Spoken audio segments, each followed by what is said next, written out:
My name is Debra Thornton. I hope you're blessed by this. I'll be coming from John chapter 8, verses 1 through 11.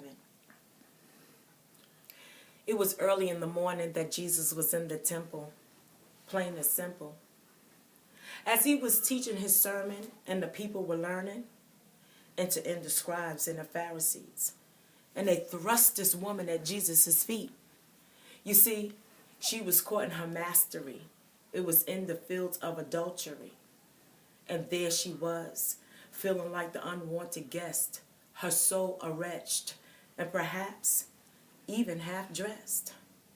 They said, she was caught in the very act, thinking to themselves, now what is Jesus going to do about that? They went on to say, the law of Moses says that she should be stoned to death. I imagine inside how she fret and even so wept. You see, the second party to the sinful act wasn't there. So truly the witnessing wasn't fair. But there she was, her face down to the ground and broad daylight in the middle of town. She was feeling more bound as the scribes and the Pharisees surrounded she.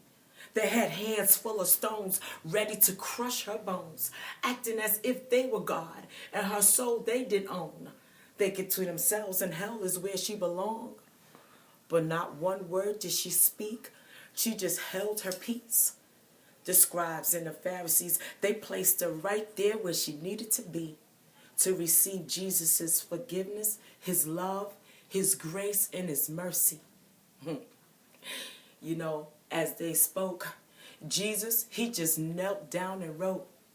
He listened, and not once did he ever mention all that they were stirring up and mixing. He just simply said, he without sin cast the first stone. One by one, they all dropped their stone. They all were guilty and left her alone, for they all had once been to her belong. But there she was, still on the ground, never did make a sound.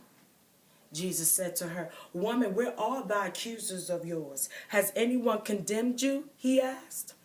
She was forgiven of her past and made free at last. She said, no, Lord. He said, neither do I condemn you. Go and sin no more. You see, on her sins, Jesus had closed the door. Jesus went on with his teaching. He started speaking. The people stood by and heard as he said, I am the light of the world.